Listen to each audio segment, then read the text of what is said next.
Gloria al Señor. Estamos disfrutando esta noche, una noche con unas peculiaridades climáticas. Algunos con esta lluvia no han podido llegar, pero sabemos que muchos nos están mirando en este momento desde sus hogares. Así que también únanse a nosotros en un mismo espíritu, en un mismo sentir. Dispongan ahí su cuaderno, su Biblia. Hagan de su casa, hagan de esa habitación, de esa cocina, un ámbito para recibir la palabra del Señor. Así que también les pedimos a los que están ahí en sus casas, si quieren ir agregando comentarios, así como los que estamos acá vamos tomando apuntes, también pueden tomar esos apuntes y dejarlos en sus comentarios, que pueden ayudar a los otros que también se conectan para ir comprendiendo. Estamos felices, ¿verdad?, de estar congregados en el Señor, congregados en su nombre, y yo sé que este es un tiempo especial que el Señor nos regala para recibir la palabra. Yo quisiera compartir con ustedes un pensamiento al cual le he titulado Un Getsemaní, una cruz. Y quiero que me acompañen, vamos a leer en Marcos capítulo 14, verso 36. Marcos capítulo 14, versículo 36. Y decía: Abba, Padre, todas las cosas son posibles para ti. Aparta de mí esta copa, mas no lo que yo quiero, sino lo que tú. Y decía: Abba, Padre, todas las cosas son posibles para ti. Aparta de mí esta copa, mas no lo que yo quiero, sino lo que tú. Conocemos todos este contexto, estas palabras de Jesús previo a ir a entregar su vida porque nadie se la quitó. La Biblia nos enseña y declara de que Él la entregó por el rescate de muchos. No fueron los romanos los que le quitaron la vida a Jesús, sino que Él la entregó para el rescate de muchos. Y quisiera que juntos vayamos viendo algunos puntos importantes sobre lo que significó para Jesús el Getsemaní, pero también lo que hoy significa, o cuántos de nosotros hoy quizás estemos atravesando un tiempo, una estación en donde pasamos experiencias similares. Sabemos que así como participamos de la gloria del Señor, también fuimos llamados a participar de todo lo que el Señor Jesucristo participó. Y claramente Jesús no fue solamente un sustituto, sino que Él fue a la cruz de manera representativa. Es el apóstol Pablo el que declara diciendo: juntamente con Cristo estoy crucificado. Es decir, que lo que observamos es no solo un Jesús que fue a la cruz, sino un yo también fui con Él a la cruz. Eso es participar juntamente con Él. La Biblia nos habla de estas participaciones: participamos en su muerte, participamos en su sepultura, participamos en su resurrección, participamos de la disciplina del Señor. Hay muchas participaciones que en algún otro momento podemos abordar y ver, pero hoy me gustaría comenzar con algunas consideraciones iniciales. Y me gustaría que, si acostumbran a tomar nota, vayan anotando, porque creo que estas consideraciones nos pueden ayudar a orar un poco mejor, pero también a evaluarnos. Número uno, la primera consideración que quiero tener antes de comenzar este mensaje es que podamos observar la obsesión por el éxito y la productividad. Hoy en día vivimos en una generación que está obsesionada por el éxito y la productividad. Hacen lo que tienen que hacer. Vivimos en medio de esta turba de personas que están obsesionadas con tener éxito a cualquier costo.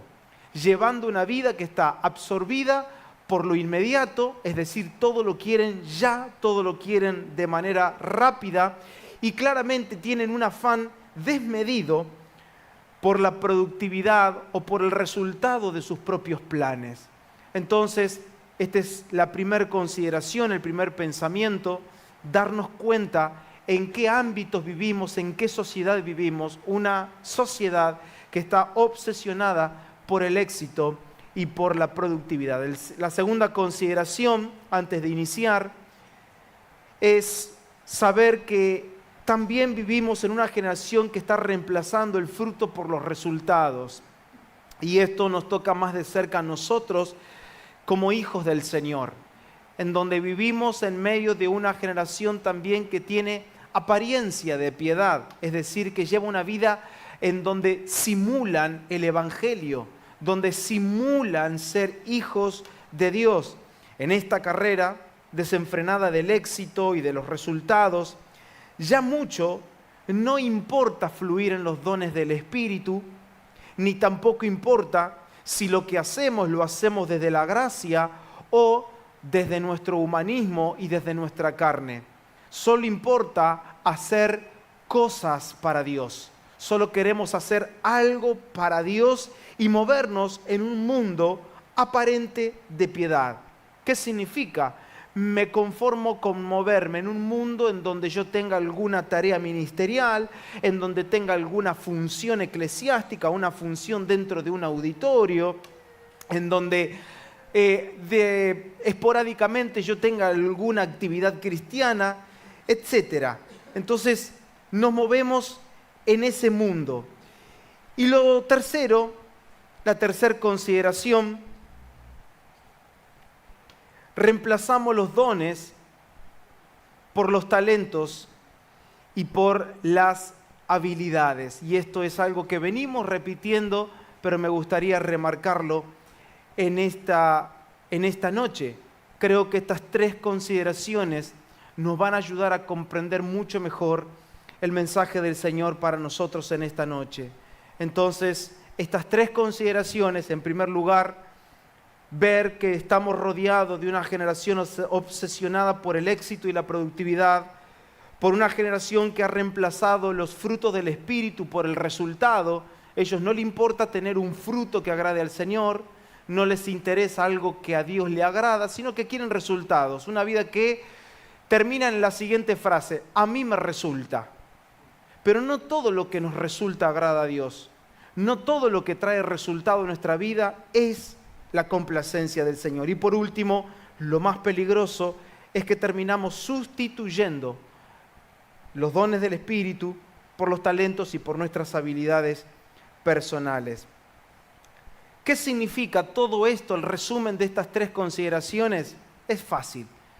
Darnos cuenta que convivimos y que estamos rodeados de un mundo de personas que han tenido una pseudo rendición al Señor, en donde la rendición pasó por una oración que se repitió, en donde la rendición o esa supuesta entrega al Señor pasó por haber repetido una oración o por haberlo creído.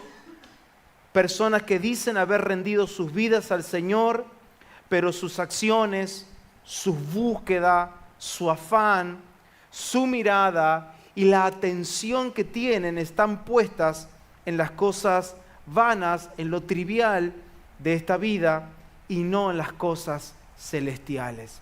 Y yo quiero pedirte, por favor, que mientras vamos teniendo este mensaje, todos nosotros, incluyéndome, podamos tomarnos el tiempo de estar orando en nuestro espíritu y estar examinándonos a nosotros mismos. ¿Somos nosotros una generación que verdaderamente se ha rendido al Señor? ¿Somos nosotros acaso aquella generación que solo está obsesionada por el éxito y por los intereses personales? No lo sabemos, pero vamos a orar en esta noche para que por la luz de la palabra nosotros podamos ir descubriendo qué hay en nuestro corazón, qué se ha guardado en nuestro interior y cuáles son aquellas cosas esenciales que nos están gobernando. Lamentablemente, como decíamos, muchos han dejado de buscar las cosas de arriba. Ya nadie está desesperado por las cosas del Señor. Ya parece no haber una generación tan inquieta por buscar las cosas del Señor. No buscan las cosas de arriba, sencillamente porque quizás, y me gusta utilizar esta palabra, quizás amamos las cosas de la tierra, nos movemos, vivimos y respiramos lo terrenal, y nuestra concentración, nuestra dirección, nuestra manera ofuscada de buscar lo terrenal constantemente, poco a poco nos fue distrayendo de lo celestial. Esto termina en una vida que cambia lo esencial por lo superficial. Ya no nos interesan las cosas de fondo, no nos interesa lo fundamental, nos parecemos a aquel hombre que edifica la casa sobre la arena, más me interesa la apariencia, más me interesa la sobreedificación que el fundamento. Y muchas veces la ruina no viene por el material incorrecto que pongo en la casa, sino por no tener lo fundamental. Y este es el problema generacional que hoy estamos teniendo. Una generación que cambia lo esencial por lo superficial. El bien de la iglesia por el éxito personal. Cambian los frutos del Espíritu por resultados inmediatos. Y por último, y no menor, llevan una vida naturalmente habilidosa sin la gracia que concede el Espíritu Santo. Aprendemos destrezas, aprendemos a hacer muchas cosas. Hermanos, a predicar se aprende. A tener una buena oratoria se aprende. La Biblia se aprende. A cantar se aprende. A vender se aprende. Hay gente que no evangeliza, venden. Ese es el problema. Eso es perder la mirada de lo celestial. Comenzamos a administrar lo que el Señor nos da como una empresa. Si es una congregación, creemos que es una empresa y nos olvidamos que es el cuerpo celestial del Señor.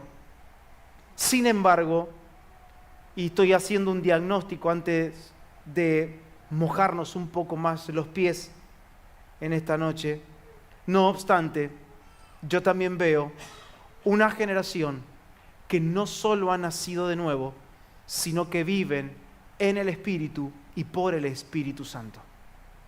Veo una generación que está dispuesta a quedarse en el lugar, al menos que el Espíritu Santo no dé una orden clara y concisa. ¿Quiénes son ellos? Ellos son los crucificados. Ellos son los resucitados. Ellos son los que ahora viven la gloriosa vida del Hijo de Dios por medio de aquella fe que ahora los habita y los lleva a vivir una vida en la carne,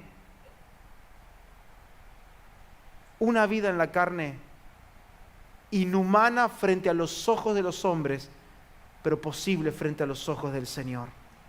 Ellos viven en la carne, pero no según la carne. Viven en la fe del Hijo de Dios. Esta generación tiene los ojos abiertos y sus corazones descansan en la soberanía de Dios. Todo el tiempo hay un corazón ardiente aceptando la disposición del Señor, aceptando la voluntad del Señor, aceptando y creyendo lo que dice la palabra, que nosotros podemos hacer nuestros planes, pero la última palabra la tiene el Señor. Podemos armar proyectos, pero la última palabra la tiene el Señor.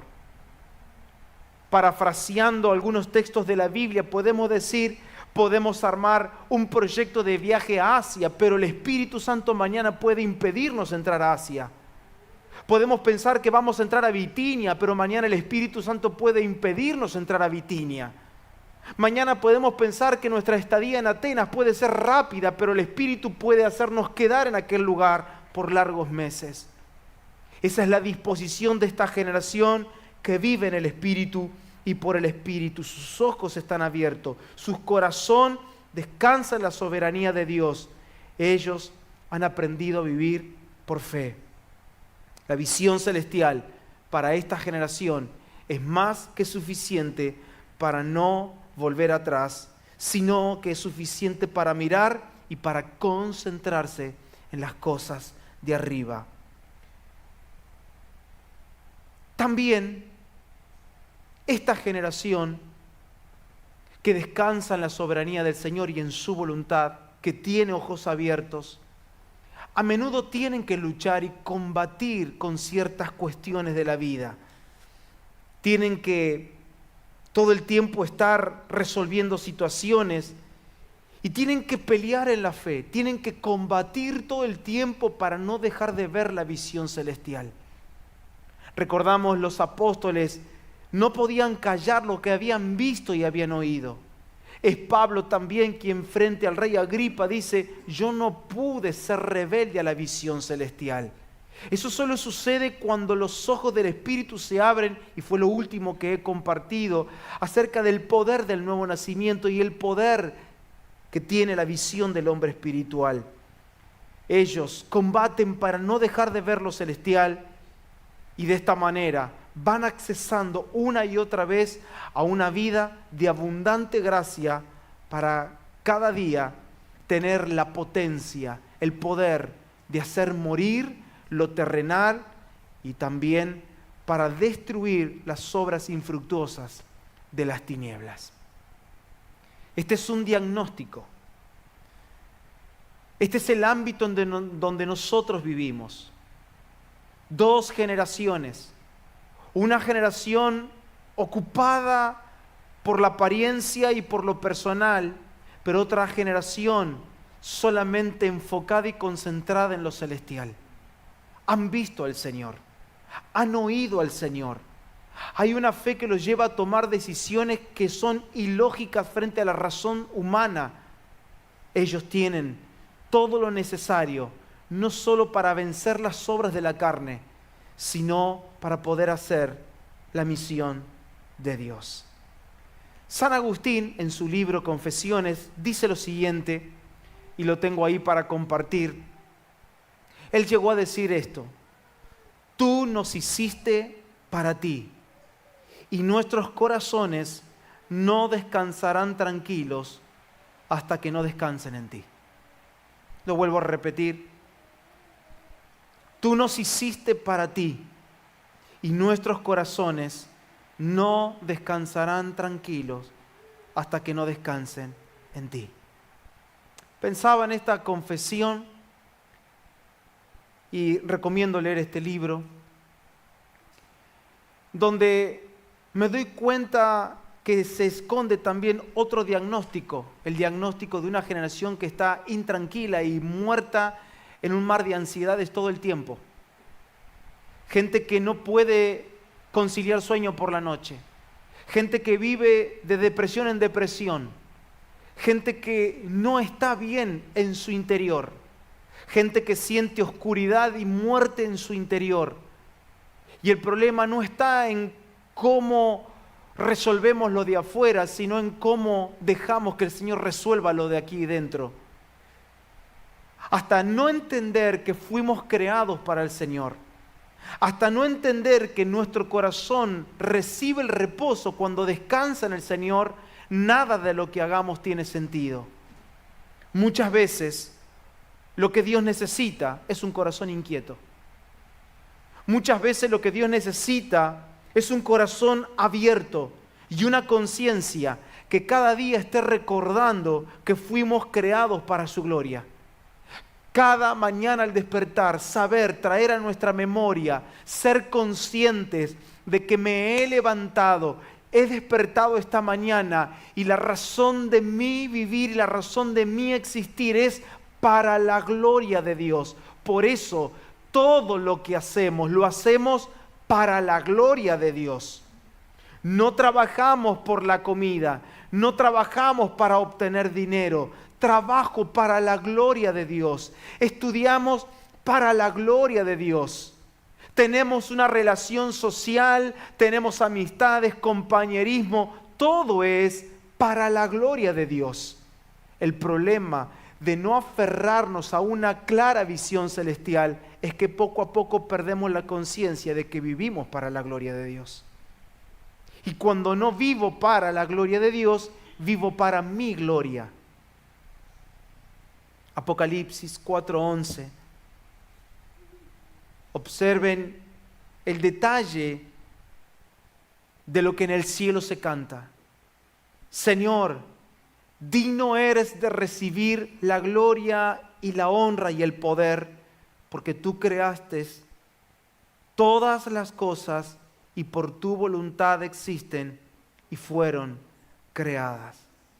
Lo que voy a decirte no es una obviedad, pero Dios te ha creado. Como dice el Salmo 100, somos hechura de sus manos.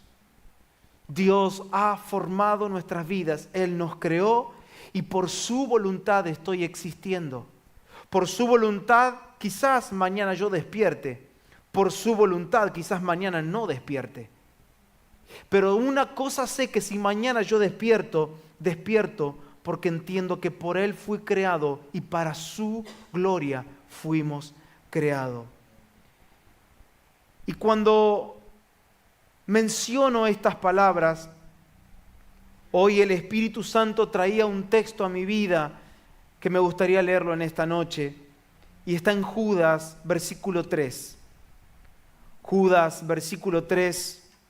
Y tengo la Nueva Biblia, lenguaje actual, que lo estamos compartiendo ahí en pantalla. Y todo esto que venimos hablando me trae a memoria esta carta. Esta carta es una carta muy peculiar, súper cortita, tiene un solo capítulo. Así que yo te recomiendo que la leas. Es una carta, literalmente es una carta ardiente. Y ahora vamos a ver por qué.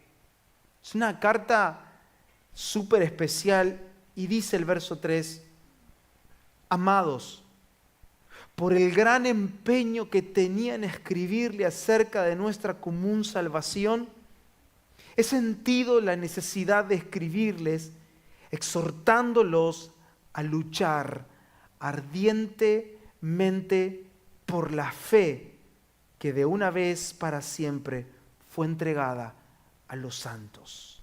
¡Wow! Por el gran empeño que tenía en escribirles. Ahí la palabra empeño es la palabra estar comprimido, es estar obligado. Había una necesidad que lo empujaba, lo presionaba. Judas sentía esto, esa presión sana y santa de escribirles acerca de esa común salvación que tenían. Y he sentido la necesidad de escribirles, exhortándoles. Y quiero por favor que anoten y subrayen esta frase que va a ayudarnos mucho en esta noche: a luchar ardientemente por la fe. La otra versión nos dice a contender por la fe. Y tiene muchas particularidades, quizás es un poco para también aprender en esta noche. No es Judas Iscariote, tampoco es Judas el otro apóstol. Este Judas se dice, y es una fija prácticamente los historiadores, y aún la Biblia lo declara también, este Judas es un medio hermano del Señor, era medio hermano de Jesús, hermano de Jacobo. Y me llama la atención porque, bueno, la historia de Judas termina siendo un padre para la iglesia en Jerusalén, una persona que ni siquiera creía en Jesús como el enviado del Señor. Habrá sido muy difícil quizás para Judas convivir en un ambiente donde se crió con Jesús y saber que Él era el Mesías. Por eso muchas veces cuando vamos al texto, cuando los discípulos le dicen: Jesús, mira que está tu mamá y están tus hermanos y tu hermana, y Él declara decir: mi familia, es decir, mi mamá, mi hermano y mis hermanas son los que hacen la voluntad del Padre. Jesús tenía resistencia, pero claramente Judas termina viendo al Mesías en su medio hermano Jesús. Sus ojos fueron abiertos y fue de gran inspiración para la iglesia. Y hay un parecido entre el libro de Judas y las cartas, las epístolas de Pedro. Tienen un parecido, son muy contemporáneas y de hecho hay frases que son casi iguales. Según los teólogos, los que saben y han estudiado a fondo esto, se cree de que se han consultado entre ellos para escribir estas cartas. Y fue de gran ayuda. A diferencia de otras cartas, como Tesalonicenses, que fue escrito a los que vivían en Tesalónica, los Corintios, los Colosenses, esta carta tiene un destinatario especial y es la iglesia. No la iglesia en un lugar específico, sino a la iglesia global. Y de hecho lo dice de esta manera, en el versículo 1 dice que está dirigida a los llamados, a los guardados en Jesucristo. ¿Y qué es lo que pasaba en este ámbito? Los destinatarios de esta carta tenían que convivir, así como los destinatarios de las epístolas de Pedro, tenían que convivir en medio de falsos maestros y falsos profetas. Ellos tenían que estar lidiando todo el tiempo con falsas enseñanzas, con falsas doctrinas, además de estar resistiendo una persecución que tenían. Los cristianos estaban siendo perseguidos, estaban siendo torturados. Los cristianos eran asesinados por causa de su fe. Así que vivían en medio de una situación bastante compleja porque convivían en medio de falsos maestros. Un falso maestro es todo aquel, y está escrito, usted lo puede leer, son aquellos que negaban a Jesús. Y aquí quiero hacer una aclaración. Nosotros hoy en día también vivimos como en este siglo, como en el siglo I. 20 siglos más tarde parece que nada ha cambiado. Nos toca convivir con falsos maestros y con falsos profetas que también niegan a Jesús. ¿Por qué digo esto? Porque la negación no siempre es verbal, sino también negamos a Jesús con nuestra manera de vivir. Negamos a Jesús con nuestras obras.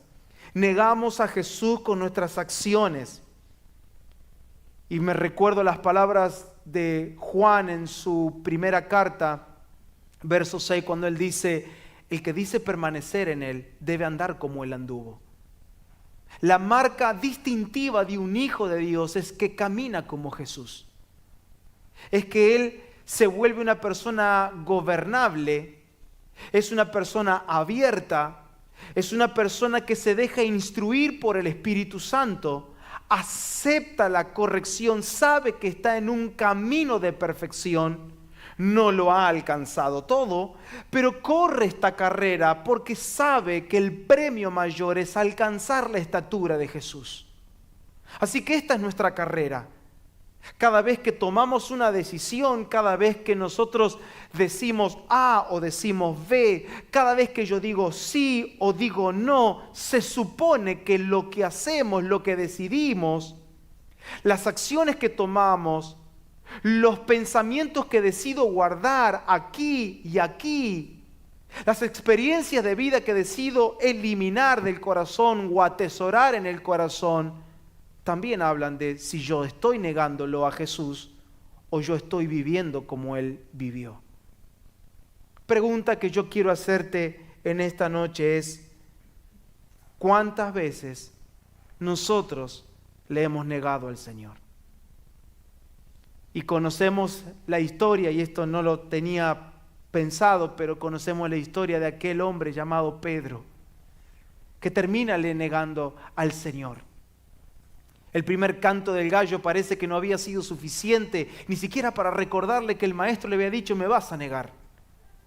El segundo canto del gallo, ahí aparece y dice la Escritura que él termina llorando amargamente. No quiso identificarse. A veces nos toca identificarnos.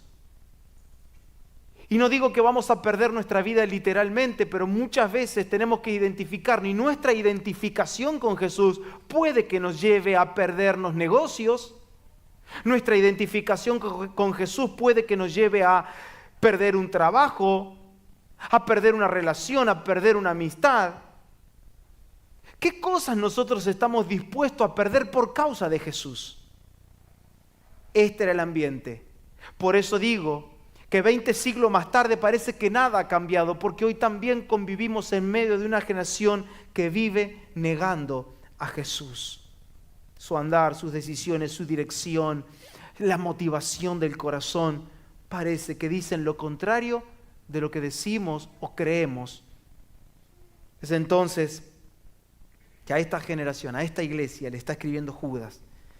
Y dice que él es llevado a escribir y a decirles que debían luchar ardientemente en la fe.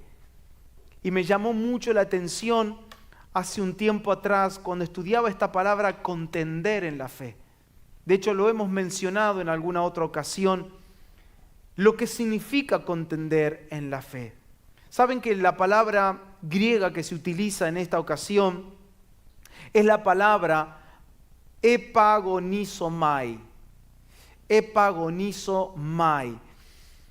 La digo porque es una palabra muy transparente, que la traducción habla de agonizar. Digo transparente por eso, porque epagonizomai indica una agonía. Lo que está diciendo es, yo estoy esforzándome para escribirle, estoy presionado porque quiero que ustedes lleguen al punto en donde, si es necesario, agonicen y se esfuercen al máximo para no perder la fe.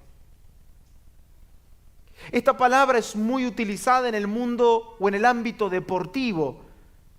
La agonía que tiene un atleta para alcanzar la meta y tener el primer lugar.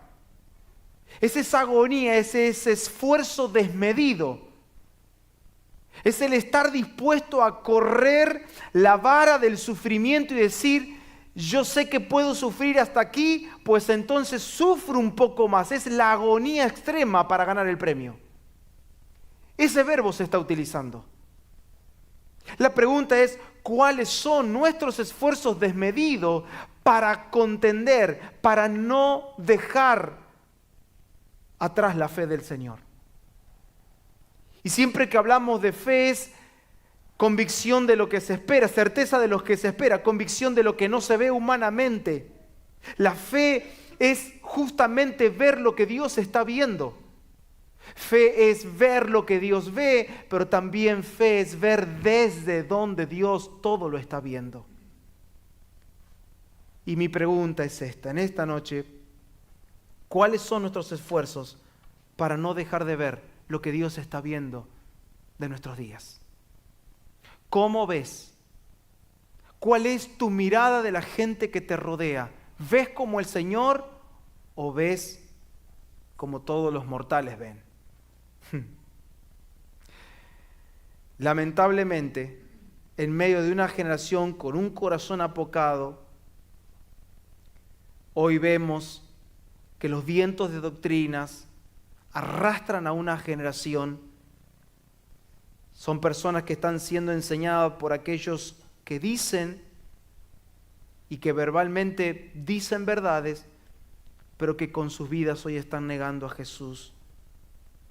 Hoy sí, en cambio, hay una generación que contiende en la fe. Hay una generación que está resistiendo, que está dispuesta a agonizar con tal de no dejar de ver lo que Dios está viendo. Una generación que está luchando esforzadamente para vivir una vida que agrada a Dios, porque ellos ya saben que sin fe es imposible agradar a Dios. Nuestro camino de fe, ¿cómo creemos que es nuestro camino de fe? En medio de un mundo de doctrinas falsas, en medio de un mundo, Pedro lo describe, recordemos que son contemporáneas estas cartas y Pedro está describiendo cómo era el ambiente donde vivían, en medio de una generación torcida y depravada. Recuerden, le dice Pedro a la iglesia, que ustedes son como estrellas en el firmamento. En medio de un mundo oscuro, ustedes son luz que brilla en la oscuridad. La pregunta es, ¿cuáles son aquellos esfuerzos desmedidos que nosotros estamos haciendo para no dejar de brillar y no dejar de ser distintos y diferentes en medio de una generación que se deja arrastrar por lo primero que sopla en la calle. Nos dejamos arrastrar por el desenfreno, por lo trivial, por el éxito, como lo mencionaba al principio. Por eso que necesitamos recuperar esta conciencia. Saber que vivimos para la gloria del Señor. Saber que nuestra razón de existir es para agradar al Señor. Saber que todo el tiempo estamos continuamente dejándolo todo lo estamos dejando, porque esto es agonizar, esto es contender en la fe, es aprender que cada día hay una cruz que debo tomar. Y nosotros muy mal hemos pensado de que la cruz es un hecho en mi vida cristiana que sucede una vez en la vida y ya está. Y Jesús no la presenta así. Si quieres seguirme, debes negarte a ti mismo y tomar aquella cruz que se toma cada día. Porque cada día hay una razón para agonizar. Cada día hay una razón, hay una causa y hay un motivo por el cual yo debo esforzarme al máximo para no dejar de ver lo que el Señor está viendo. Y quiero ser práctico en esta noche. ¿Quién de los que está acá, no voy a pedir que levanten la mano, pero sí que reconozcan en su corazón, quiénes de los que estamos aquí reunidos en esta noche, alguna que otra vez, no nos hemos sentido desmayar por causas ajenas a nosotros o causas propias nuestras, que pueden ser pecados, errores? ¿Cuántas veces nos sentimos morir porque estamos al punto de no ver lo que Dios estaba viendo? Al punto de dejar de creer en el plan de Dios para con nuestra vida. Al punto de dejar de creer el proyecto de Dios para mi casa y para mi familia. Al punto de pensar de que ya no hay dones, que ya no hay servicio. Ya Dios mejor que tome a otra persona. Al punto de debilitarnos en la fe. Y la Biblia nos enseña de ayudar a los débiles en la fe. Ahora, ¿cómo puedo ayudar a un débil en la fe si yo también me estoy debilitando? Cada día estoy llamado a tomar esa cruz.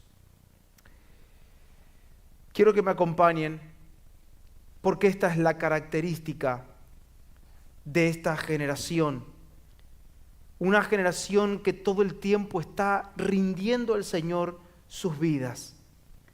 Este tipo de rendición no es un tipo de rendición que viene por fuerza humana. Este contender en la fe es por la gracia. Pero veamos qué es lo que a nosotros nos lleva a tener esta vida. Colosenses, capítulo 3, verso 1, vamos a leer hasta el 5, tengo la versión NBI. Ya que han resucitado con Cristo, número 1, busquen las cosas de arriba, donde está Cristo sentado a la derecha de Dios. 2, concentren su atención en las cosas de arriba, no en las de la tierra, pues ustedes han muerto y su vida está escondida con Cristo en Dios. 3, cuando Cristo, que es la vida de ustedes, se manifieste, entonces ustedes serán manifestados con Él en gloria.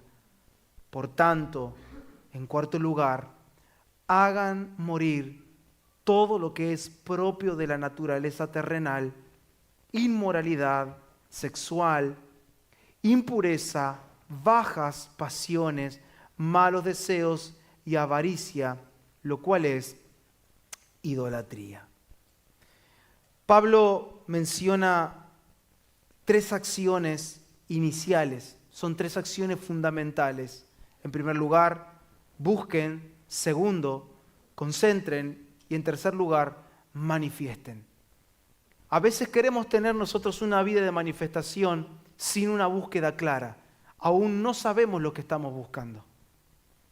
Aún Nos sentamos, congregamos, ponemos un mensaje, abrimos la Biblia, pero ni siquiera sabemos lo que estamos buscando. A veces erróneamente buscamos algo personal dentro de la Biblia, buscamos resolver nuestros problemas en la Biblia y estamos errando porque buscamos mal. Tal como lo dice Santiago, hay gente que no recibe en oración porque la oración que están haciendo está incorrecta, oran mal, piden mal.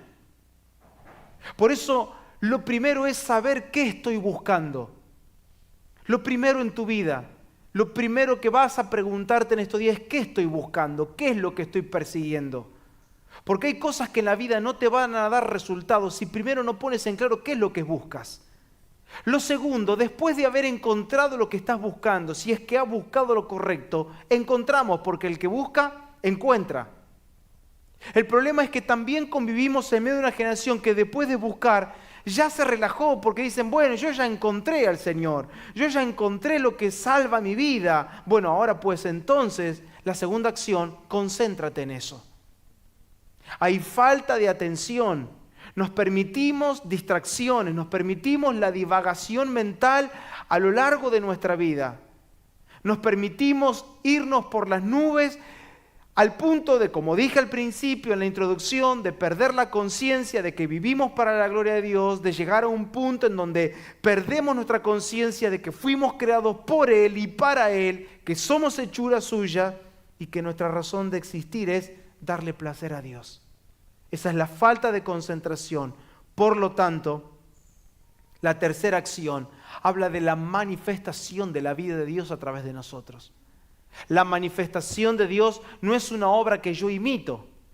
Por eso dice, cuando Cristo, verso 4, que es la vida de ustedes, se manifieste, entonces también ustedes serán manifestados con Él en gloria. Por lo tanto, no solo se trata de buscar lo correcto, sino de concentrarnos en lo que el Señor quiere que nos concentremos para poder manifestar lo que el Señor quiere que manifestemos. Es el punto, entonces, que la manifestación de la vida de Cristo es una gracia que siempre estamos expresando por causa de la concentración. Y yo compartía en estos días con los hermanos de Bragado hablando de nuestra disposición mental. Parece que nuestra disposición mental es algo que no le damos tanta importancia. Parece que no hemos aprendido la lección de amar al Señor con toda nuestra mente. Nos permitimos distracciones. ¿Quién de los que estamos acá podemos reconocer que en alguna ocasión nos permitimos distracciones? Nuestra conciencia se diluye en medio de la sociedad. Terminamos pensando como la gente terrenal piensa y no pensamos como celestiales. Y cuando se pierde la concentración inmediatamente, también perdemos los estribos de la búsqueda y comenzamos a buscar lo que Dios no quiere que busquemos. Comenzamos a enfocarnos en cosas que Dios no quiere que nos enfoquemos. Como resultado, manifestamos una vida que no es la del Señor. Nos manifestamos a nosotros mismos con algún tipo de habilidad y volvemos a las consideraciones iniciales. Con algún tipo de habilidad, con algún tipo de talento, más o menos piloteamos la vida cristiana, aprendí lo que hay que hacer, conozco las canciones, conozco la Biblia, y así se construye la falsa piedad. Así se construye. La falsa piedad es un deslizamiento de nuestra mente. Cuando alguien se desliza no es que inmediatamente se fue a la banquina, no, poquito a poco se va corriendo hasta el punto que, como la gente dice, es que yo no sé cómo terminé acá. La Biblia te dice, sí, se sabe cómo terminaste, te fuiste deslizando. Hoy necesitamos luz para saber en dónde estamos parados. Necesitamos un diagnóstico realizado por el Espíritu Santo en nuestro corazón y que la verdad del Señor nos alumbre para saber en dónde estamos parados frente al propósito del Señor. ¿Realmente soy una persona que cada día está tomando su cruz? Realmente soy una persona que ha llegado al punto de decir, estoy dispuesto a agonizar con mi vida entera. Que mis deseos agonicen, que mis fuerzas se me vayan en esta vida, que los años me transcurran en esta vida, esforzándome y peleando por asir, dice Pablo a los filipenses, por conquistar aquello para lo cual yo fui conquistado. ¡Wow! Esas palabras de Pablo. Yo necesito alcanzar aquello para lo cual yo fui alcanzado. Y esta pregunta, hermanos, hace tiempo la hago en mi corazón y yo quiero compartírtela con mucho temor y temblor en esta noche. ¿Realmente soy aquella persona que cada día se está esforzando por alcanzar aquello para lo cual fui alcanzado? Porque yo sé que fui alcanzado por algo. La pregunta es, ¿estoy alcanzando aquello para lo cual Él me alcanzó a mí? Esto es salvación. Y esta salvación ocurre cada día en nuestras vidas. Y entonces, piense conmigo un instante, ¿qué seríamos de nosotros si no tomásemos el tiempo para la palabra y la oración? Es fácil deslizarse. Es muy sencillo deslizarse cuando alguien no habla con el Señor. Es muy fácil deslizarse cuando alguien no comprende el propósito del Señor, cuando alguien se desentiende de la idea original del Señor. Es fácil deslizarse. Ahora bien, Pablo a los Colosenses termina dando ese golpe que a mí me ha sacudido en este tiempo y que en su momento a mí me ha despertado muchas preguntas, porque ¿cómo puede ser que yo estando en el Señor aún tenga que hacer morir las obras de la carne? Pero es normal. Pero esa es una habilidad que solamente la tiene el resucitado. Por eso el capítulo 3 comienza diciendo, si pues han resucitado con Cristo. Es decir, solo el resucitado puede buscar lo que verdaderamente hay que buscar. Solo un resucitado tiene la capacidad de concentrarse en lo que verdaderamente hay que concentrarse. Solo un resucitado tiene la capacidad de manifestar a Cristo, y solo un resucitado tiene la potencia de la gracia en su interior para cada día hacer morir las obras de la carne. Yo sigo estando en este envaso de carne. ¿O acaso ustedes no afrontan tentaciones diarias? Si alguien no afronta tentaciones diarias, hermano, usted está a punto de tocar el arpa en cualquier momento.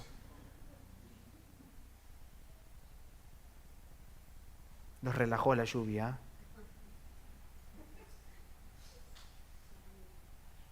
A veces nos creemos que nosotros tenemos que la vida de fe tiene que ver con algo de que yo no tengo que andar peleando con estas cosas. ¿Cómo puede ser que todavía esté luchando con esto? Es normal. Lo que no es normal es que esas cosas te venzan. Lo que no es normal es que no salgas victorioso. Quiero ir cerrando porque de esto me propuse hablar en esta noche. ¿Cómo llegar a esta vida? Esta vida no comienza por arte de magia. Las cosas que esperamos vivir en Cristo siempre son fruto de una vida que se ha rendido verdaderamente al Señor. Para que alguien pueda vivir como un resucitado, primero tiene que haber sido o haberse identificado con la vida del crucificado. Y hay una antesala, y es esta antesala. El lugar, el momento en donde mi voluntad se hace polvo frente al Señor. Y es el Getsemaní. Sin Getsemaní no hay cruz. Yo no puedo hacer morir algo si primero yo no he entregado mi voluntad. Hay un punto importante en nuestras vidas, y es comprender de que nadie estará dispuesto a contender en la fe. Nadie estará dispuesto a tomar su cruz cada día si primero no se niega a sí mismo. Eso es un Getsemaní. Negarme a mí mismo. Es estar dispuesto a decir, esta es mi voluntad, pero no lo que yo quiero, sino lo que tú quieras. Marcos, capítulo 14, verso 32, dice, vinieron pues a un lugar que se llama Getsemaní, y dijo a sus discípulos, sentaos aquí entre tanto que yo oro.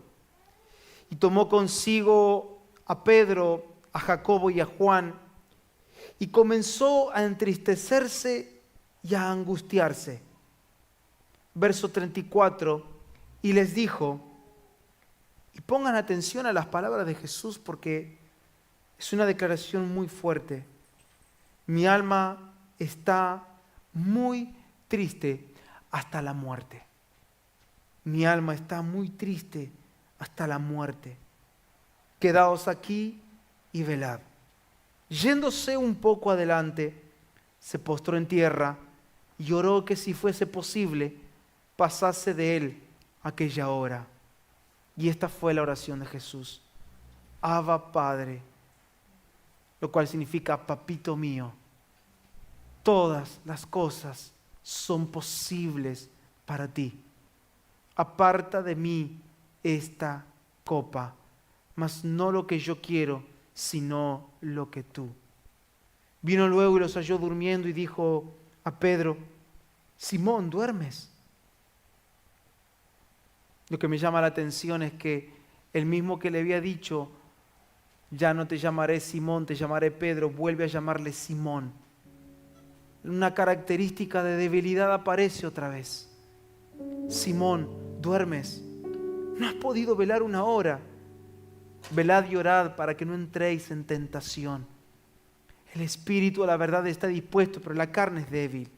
Otra vez fue y oró, diciendo las mismas palabras. Yo me lo imagino al Señor diciendo estas palabras. Al volver, otra vez los halló durmiendo, porque los ojos de ellos estaban cargados de sueño y no sabían qué responderle. Vino la tercera vez y les dijo, duérmanse, descansen. Basta, la hora ya ha llegado. He aquí el Hijo del Hombre es entregado en manos de los pecadores. Levantaos, vamos. He aquí se acerca el que me entrega. Todos, absolutamente todos, necesitamos un Getsemaní en nuestras vidas. Todos. Todos en algún momento necesitamos llegar al punto de tristeza tan profunda y a un punto de angustia en donde nos demos cuenta de que lo único que nos mantiene angustiados es nuestra voluntad, es nuestro querer. ¿Cómo resolver las angustias que están sin resolver en nuestro interior? Acá tenemos el claro ejemplo. Era uno de los lugares a los que Jesús solía escaparse muy a menudo a orar. Le encantaba ir a este monte a orar. De hecho, Lucas dice que cuando describen esta escena, Lucas dice que Jesús se fue al lugar que acostumbraba a irse a orar. Así que este era el lugar donde Jesús tenía sus charlas con su papá. Y toma a estos tres y se va. Y es ahí donde viene esa tristeza, esa angustia. Le pide a su padre que si es posible que pase la copa, pero la declaración es lo que da el golpe final. Es, papito, no sea lo que yo quiero, sino lo que tú quieres. Ese es el punto que todo lo cambia en la vida. ¿Por qué no podemos hacer morir las cosas terrenales todavía? ¿Por qué no hay una cruz real en nuestras vidas? Porque no hay un no lo que yo quiero. Porque todavía no estamos dispuestos a vivir la vida que Dios quiere para nosotros. Queremos nuestra vida. Suficiente con una falsa piedad. Suficiente con haber buscado algo y más o menos tener una idea del Evangelio. Suficiente. suficiente con saber algunas canciones, suficiente con conocer algunas historias bíblicas, suficiente para mí. Suficiente con tener amigos, suficiente con la vida social que me da la congregación, suficiente. Y muchos, lamentablemente y erróneamente, suelen pensar que Jesús no quería ir a la cruz. Malinterpretan este texto. ¿Usted cree de verdad que Jesús podía llegar a tener miedo a los clavos romanos? Que el Dios creador y todopoderoso pueda llegar a tenerle temor a unos látigos en manos de hombres rudos romanos. ¿Usted cree que Jesús podría llegar a tener miedo a los latigazos, a la cruz? ¿Usted cree que el Señor estaba preocupado por la burla, por el menosprecio que iba a vivir? ¿Usted cree que Jesús esa noche estaba angustiado porque iba a quedar semidesnudo frente al público? No. Su angustia era la copa que tenía que tomar. Y la copa era la ira de Dios. Era ver que su padre daría la espalda. El padre que había, con el padre que había vivido toda una eternidad. El amor eterno que entre el padre y el hijo tenían.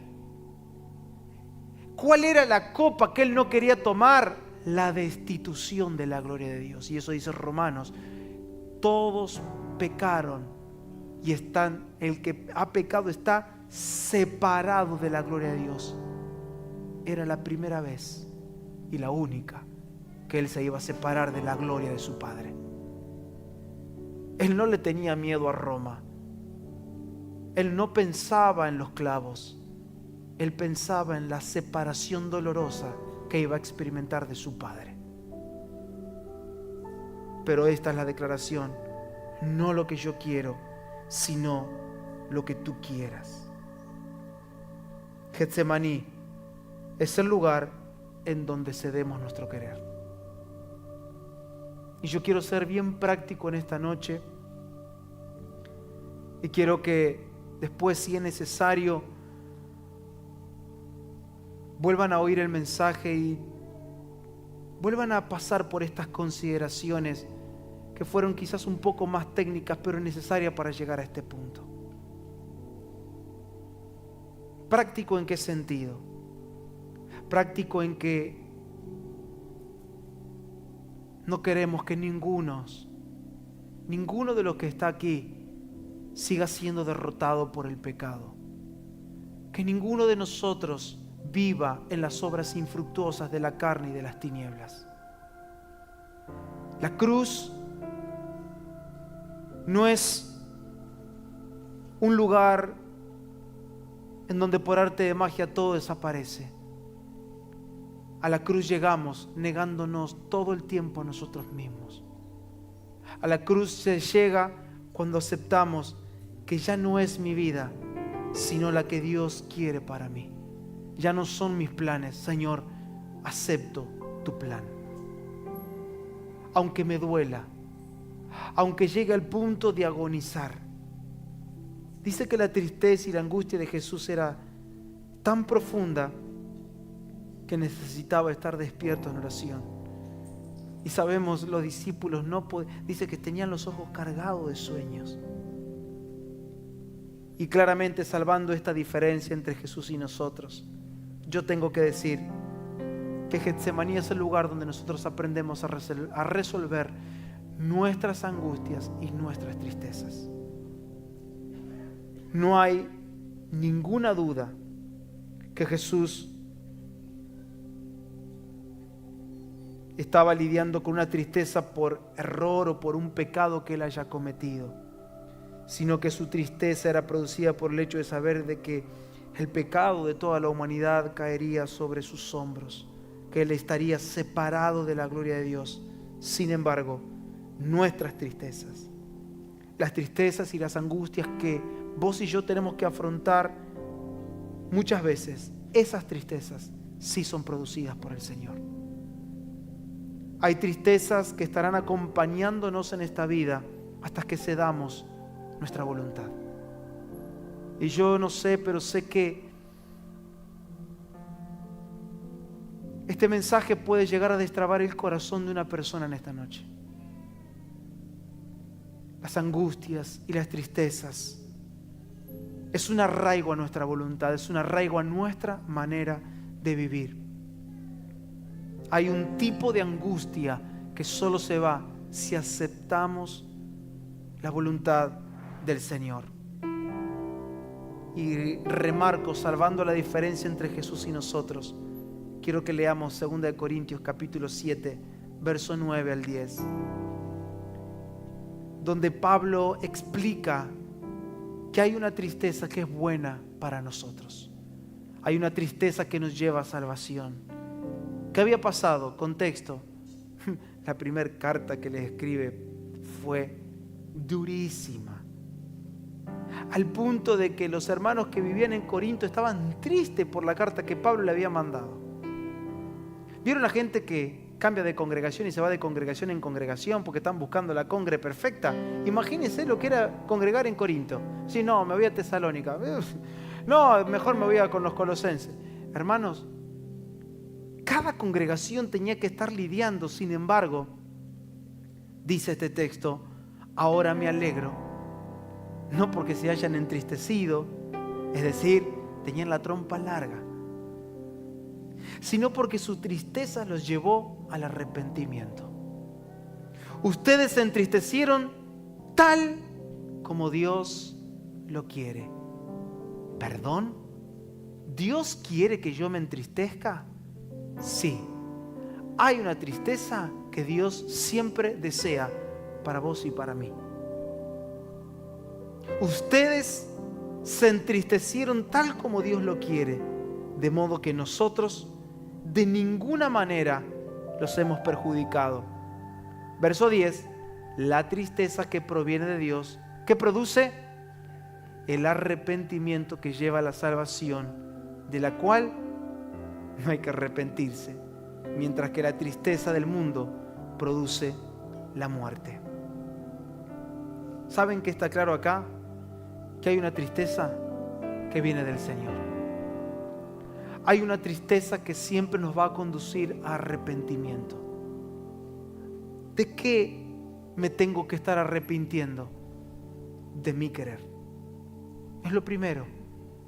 Y yo quiero que nos vayamos a casa con esta reflexión en esta noche. Las tristezas que están adentro mío sin resolver. ¿Será que Dios ha producido tristezas en mí hasta que yo me rinda a su voluntad? ¿Por qué todavía no puedo vivir como un resucitado? ¿Por qué todavía no me sale esto de contender en la fe?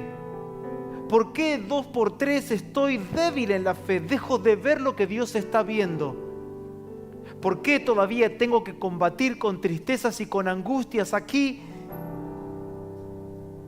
Y quizás llegamos a tener estas palabras: me siento angustiado hasta la muerte. Porque toda tristeza que proviene del Señor siempre nos conduce al arrepentimiento. Evaluarnos cada día de qué tenemos que arrepentirnos es saludable, no es malo. No estamos con una lupa buscando pecados, solamente estamos todo el tiempo diciéndole al Señor: hoy tomo mi cruz. Pero no puedo tomar la cruz sin haber pasado por un Getsemaní, sin haber comprendido y separado entre mi voluntad y la voluntad del Señor, entre lo que yo quiero y lo que Dios quiere. Vivir en mi voluntad siempre producirá tristezas sin fin, una tristeza y una angustia que nada lo puede solucionar. Y ustedes saben cómo vive la gente en el mundo, cómo vive la gente que está sin el Señor, buscando la salida en vicios, buscando la salida en tantas cosas, en diversión, en espectáculos efímeros. Vamos, porque la verdad que necesito distenderme un poco. ¿Han escuchado frases como esa? No, es que yo hago esto porque la verdad que es un cable a tierra. Hermano, usted no es un pararrayos. cuando necesito cables a tierra, cuando necesito distraerme un poco, cuando necesito un relax, porque la verdad es que algo no está bien dentro nuestro.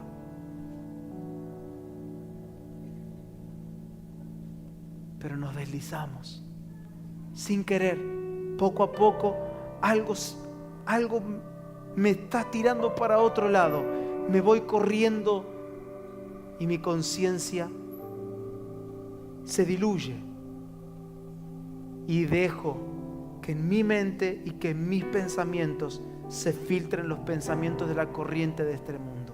Por eso cualquier viento de doctrina, cualquier cosa que ande por ahí, cualquier ideología, me la pesco. Es como aquel que tiene las defensas bajas. Cualquier peste se la pesca. Yo quiero orar por vos en esta noche. Quiero que te pongas de pie.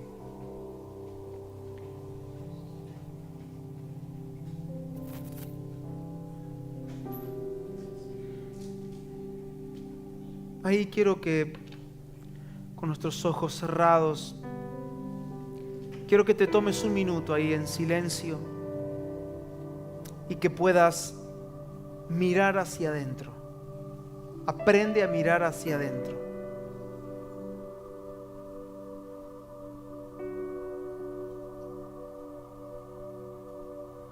Mira hacia adentro. Porque no hay otro evangelio que no sea un evangelio de rendición y entrega.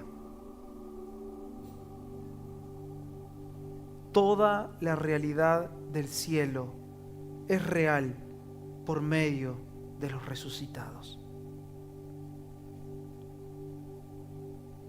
Y la vida de un resucitado es posible si hay una cruz. Y la cruz no se toma sin rendir nuestra voluntad.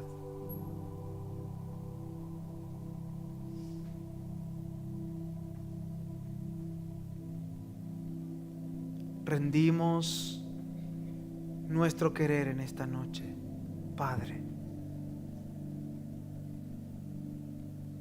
Aprendemos a identificarnos en tu Hijo. Aprendemos a identificarnos. Aprendemos que hay momentos y situaciones en nuestra vida que tendremos que enfrentarlas solos, que habrá angustias, que habrá tristezas, que tú mismo generas en nosotros para llevarnos a un ámbito de luz y arrepentimiento. Porque tu intención detrás de todo es cambiar nuestra manera de pensar, es llevarnos a arrepentimiento. Y hoy aceptamos tu palabra, aceptamos tu voluntad,